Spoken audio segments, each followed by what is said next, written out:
नमस्कार एवरीवन। आइए वृत्त एवं उसके अवयव सर्कल एंड इट्स एलिमेंट के अंतर्गत वृत्त खंड द्वारा वृत्त पर बनाए गए कोनों के गुण के बारे में जानेंगे। देखिए, एक वृत्त है और इस वृत्त द्वारा चाप ए द्वारा कोण डी बी, कोण डी सी और कोण डी बनाया गया है। एक ही चाप ए द्वारा ये तीनों कोण बना हुआ है। हम कोण बी को नापते हैं, कोण सी और कोण डी को नापते हैं तो तीनों का मान समान आता है। इससे स्पष्ट है कि एक ही चाप द्वारा बने कोण आपस में बराबर होते हैं। यदि कोण बी 35 अंश है तो कोण सी और कोण डी भी 35 अंश होंगे। तो इस तरह से किसी चाप द्वारा एक ही वृत्त खंड में बने कोण बराबर होते हैं। आइए दूसरा गुणधर्म लेते हैं। एक वृत्त है और ए बी एक व्यास है जो कि केंद्र से होकर गया है। इस व्यास द्वारा यानी अर्धचाप द्वारा कोण सी और कोण डी और इसी तरह से उसी चाप ए बी द्वारा कोण ई बना है। कोण सी को हम चांदे से नापते हैं तो 90 अंश आता है। इसी तरह से कोण डी और कोण ई भी 90 अंश आता है।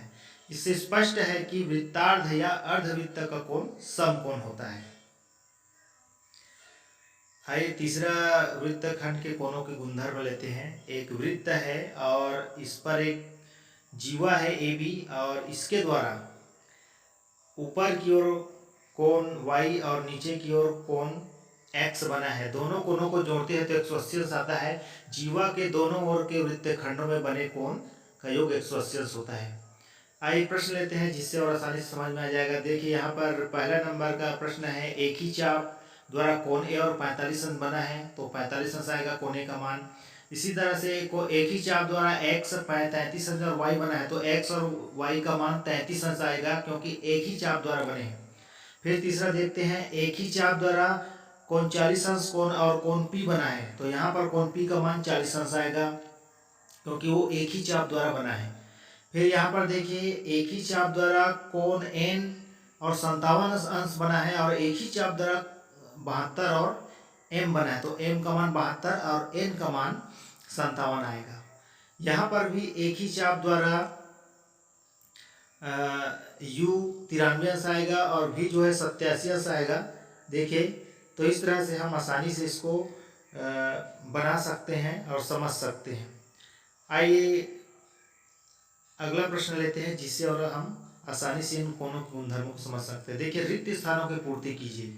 यहाँ पर 3 खाली स्थान दिया है। एक वृत्त देखिए, इस वृत्त द्वारा एक कोण बनाया गया है। लघु वृत्त द्वारा जो कोण बनाया गया है उसको देखते हैं। ऊपर की ओर कोण बना है और दीर्घ वृत्त द्वारा जो कोण बनता है उसको देखते हैं। तो दीर्घ वृत्त द्वारा जो कोण बना है वो ज़्यादा फैला हुआ है, लघु वृत्त द्वारा जो कोण बना है वो कम फैला है। यानी लघु वृत्त का कोण न्यून कोण और दीर्घ वृत्त का कोण अधिक कोण होता है। इन दोनों कोणों को हम देखते हैं तो हर स्थिति में इसका मान 180 अंश आता है। तो इस तरह से जो है आसानी से हम इसको बना सकते हैं। धन्यवाद। आगे के गुणधर्म के लिए आप डिस्क्रिप्शन बॉक्स के नीचे देख सकते हैं।